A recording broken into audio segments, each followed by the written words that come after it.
Hey guys, it's Eric, owner of Farpoint Farms here in the mountains of North Carolina, and today we're going to be doing a CB radio video. It's been a little while since I've done one.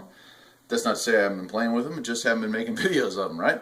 Anyway, today we're going to be looking at single sideband operation on CB radios, and that works for both mobile and base station setups. It's the same principle. So let's talk about sideband. What is it? Well, a regular AM radio, CB radio, operates on either 23 or 40 channels, depending on the year your radio was made. Most made after, I think it was 1977, it might have been 78, I can't remember, to be honest with you. Before that, they would be 23 channel radios. After that, they're going to be more likely to be 40 channel radios. Now, both the 23 and the 40 channel radios are also available with sideband, but not a lot of them came with it because it adds some complexity to the circuits and adds to the price of the radio. So in both the 70s, the 80s, the 90s, and even up to today, a lot of people opted just to get your regular 40 channel radio, and for that it works lovely. As you know, it's not uncommon to get between, I'd say, 5 to 12 miles of really reliable AM radio distance. Obviously based to mobile, we've done a few examples here on this channel with the tram antenna that I put on one of my cars, and I was able to get 17, 18 miles where you could hear and talk both ways. A little faint, but possible. When you talk about sideband, what you're doing is you're adding pretty much another 80 channels to your radio.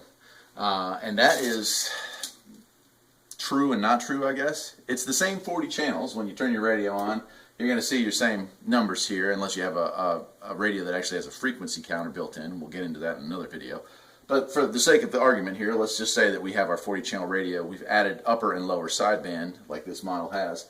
So now I have my 40 channels, but if I'm on, say, channel 38, I have the option, and I'll bring the camera in closer here and show you what I'm talking about, of changing the radio to lower sideband or upper sideband. And that's condensing the amount of signal into half of the regular AM band. Doing so, narrowing that signal, produces a higher wattage output, is legal. It becomes 12 watt legal, and it also allows, because of that, the signal to travel farther. Now, there are some negatives to having sideband, which is probably why it never really caught on for mobile use. It requires tuning. Even a really nice radio is still going to have what's called a clarifier on it, and that allows you to fine-tune the signal that you're receiving, because there's drift. And drift is when a frequency, if you're trying to send that exactly on channel 1, and again, we're not going to get into frequency counters, so I won't get into the actual numbers here, but let's just say we're trying to get that signal jammed into channel 1. When you shrink it down to what's basically half of channel 1, and you're trying to send that signal through, sometimes it's a little bit off. It might be channel 1.1 or channel 1.1 negative, and that's channel drift. Okay, all radios are going to have a little bit of that, and sometimes it depends on temperature and other variables, but the clarifier helps you to tune that signal in. Now, the clarifier on radios that you buy from the factory are going to be locked as far as they will clarify a signal coming in. So if somebody is transmitting and it's supposed to be on channel 1 and is coming in at channel 1.1, you'll use the clarifier to adjust so you can hear that voice clearly. You'll be adjusting it to listen to channel 1.1. It does not change your transmit. Your radio is tuned, hopefully, to transmit properly on that narrow band, upper or lower sideband channel. So the person on the receiving end, if your radio is slightly out of tune, will then use his clarifier or hers to adjust so your signal comes through clearly.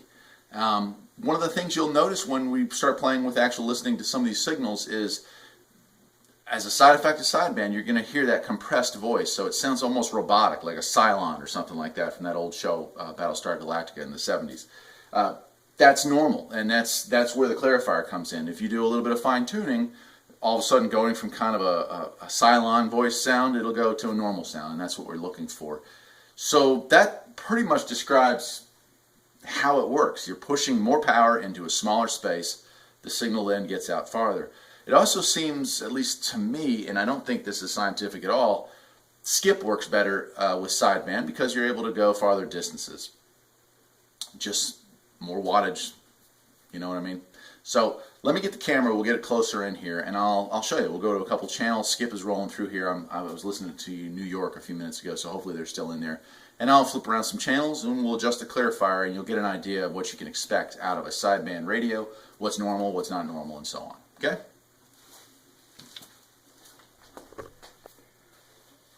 Okay, here we are. The radio is on. It's on channel 38. I'm going to turn the volume up, and I'm hoping with this new camera you can hear the voices fairly clearly. And I might turn it down some to explain what's going on. But let's get it started here.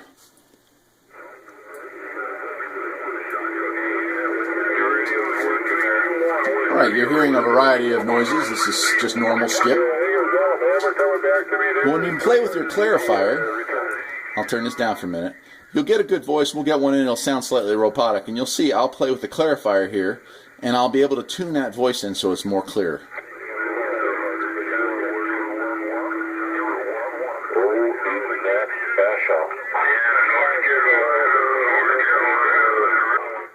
Okay, in fact, the skip is rolling so hard right now, I'm getting a lot of overlapping voices.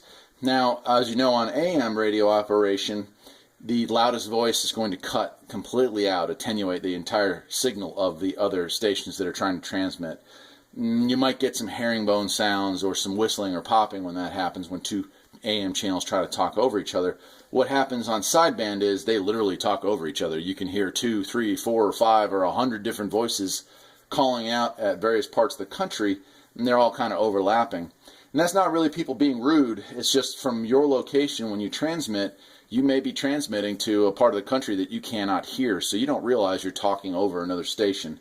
That's all part of the fun and misery of skip radio. 342 Ontario, Canada. 342 Ontario, Canada. Roger, 76 North Carolina. Good town station. Good town station, man. We've been able to get a C rough and tough, so we did hear you. 342 Ontario. Okay, again, now hopefully you're able to discern the loudest voices here. I'm trying to get it while there's actually people talking that are clear enough to make out properly. The clarifier changes the pitch, and we're talking a very small change in the movement of this dial, changing the pitch so you can clearly hear the person you're trying to hear. And it takes a little getting used to. Now, I'm on lower sideband. Most of the action happens on lower sideband, but you can also go to upper sideband, and I'll let you listen to what it sounds like on AM as well as upper sideband so you can help tune your radio.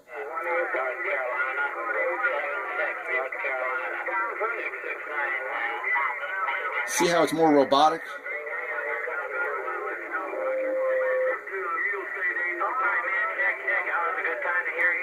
Right, so there's lower sideband.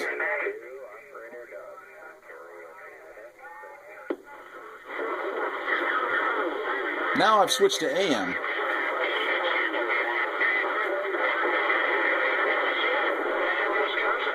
Now, the closest thing I can relate to that would be it sounds like AM radio with somebody running an illegal amplifier and you're having adjacent channel interference. The truth is, anything above channel 35, more likely if you're hearing this kind of noise, it's because somebody's operating on that channel in either lower or upper sideband. So you can hear it, but you can't quite make it out.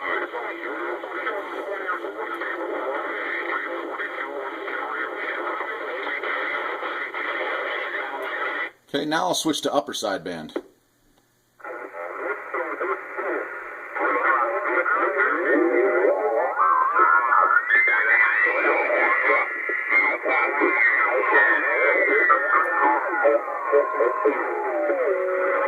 And as you can see, the signal gets stronger, but you still can't make it out. It sounds almost more robotic. And adjusting the clarifier both all the way from one position to the other doesn't do it any good. That's because they're operating on lower sideband and I'm trying to get them on upper sideband. So now we'll go back, I'll turn the volume up, and we'll go back to lower sideband. I'll retune the channel.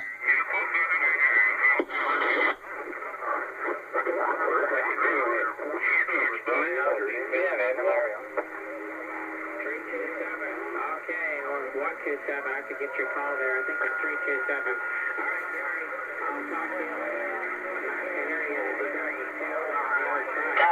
North Carolina, I heard you there. Yeah, see, I did hear you. I wait in between the key ups out there. In Wisconsin, 181.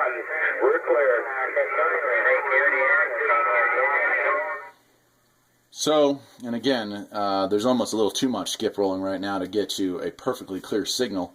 And I wish I could have found a friend maybe 50 or 60 miles out to communicate with, but for the purpose of this video, we'll have to just go with random skip. Putting it on lower sideband and retuning that clarifier has gotten quite a few signals. We heard, what, North Carolina, we heard Wisconsin, we heard upstate New York, we heard Canada. So we've gotten quite a few little locations just in that brief few seconds we're listening to it. And that's pretty cool. And that's what makes sideband more similar to what a ham radio operator experiences, being able to talk long distances, making distant contacts, which is called DX. DXing is what makes this hobby fun for me. I like talking to people in faraway places, different countries. I've made contacts in several countries. Now, the FCC in the 80s determined that 155 miles, I think, is the maximum range you're supposed to attempt to transmit or receive a message from on CB radio. However, I don't think there's ever been a case of an enforcement where they went after somebody for trying to make a DX contact. It's kind of a hobby. It's a sport. Really don't know that you'd be hurting anybody, but be aware that according to the FCC, talking skip, which has been done since the early 70s at the very latest, is technically illegal. Now, I know they are making some changes this year, and I believe that is one of the rules that they're planning on getting rid of. But there's your disclaimer, okay? We'll move up to channel 40. Good afternoon, 169. I didn't get your location. 342. 7 Jimmy, a million of them out there. Talking to my neighbor, 619. Take care, 187 Jimmy, 1640.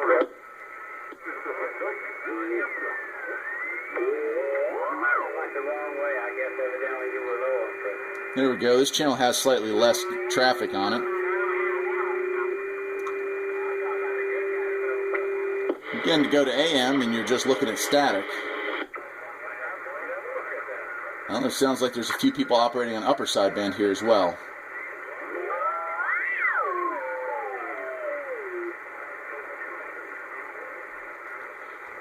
Okay, so you get the basic idea now, hopefully. Some of the terms you may have just heard. Now, on AM radio, most of the time people are talking skip. On AM, they'll use their handle. My handle is North Star. It has been since the early 80s. But on sideband, more often than not, they use a call lettering. And that's kind of like your ham call sign if you have a ham license. But a call letter is just easier to cut through the mist with. You know, anybody can say they're anybody. But if I want to talk to the world, I might say, this is North Star 707 in the mountains of North Carolina, trying for the world. That would be one way to make a call on sideband. Another way would be to ask CQ, DX. That is asking anybody out there if they're interested in making a long-distance contact. So these are all terms you'll hear, and you'll pick them up relatively quickly once you get into sideband radio. Now, 35 through 40 is where most of the sideband action happens, but there's a lot of really high-quality 23-channel radios out there that also have sideband. So a lot of times in the evenings, way down here at 16, you will also hear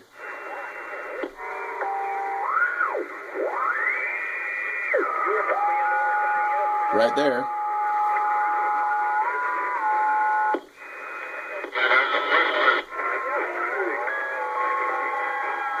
The rain's starting to roll in, so I'll wrap this video up relatively quickly. But channel 16, sometimes channel 17, and sometimes even channel 21, which is kind of a goofy channel to be on for sideband, but I've made some talks on channel 21 late at night too. So 16 through 18, and then you also have 21. I'll make sideband contacts if you have a 23-channel radio. And a lot of times for somebody who wants to get into this hobby for cheap and may be interested in trying out sideband, the way to do that is to pick up a less expensive 23-channel radio. Yes, you'll miss out on where a lot of the action happens, but you won't miss out on all the action, and you might get an opportunity to see if it's something you're interested in or not. So that's it, guys. That was your introduction to sideband radio. If you have any questions about it, feel free to leave comments in the comment section, and I'll try to answer those questions in a reasonable amount of time. As far as my own personal opinion, I would definitely say that if you have a AM CB radio in your car and you're thinking about installing a base station in your house or out in your garage or shed or wherever, I would highly recommend picking up a sideband radio. And the reason for that is just the amount of people you'll be able to talk to. You're widening the distance you can communicate, and you're widening the pool of people you can communicate with. Now, that's not to say there aren't jerks on sideband, just like there aren't jerks on AM. They're definitely out there, just like they're on ham, just like they're on the internet, just like they're everywhere in life. But the people you're going to talk to on sideband are usually decent people, people like me, North Star, right? And they're people you want to get to know. So take it from me, I'm Eric, owner of Farpoint Farms. If you're interested in a sideband radio, I hope this has helped you make a decision or helped you understand what it is that sideband can do for you. If you like this video, maybe you'll think about subscribing, and I will see you next time. Take care.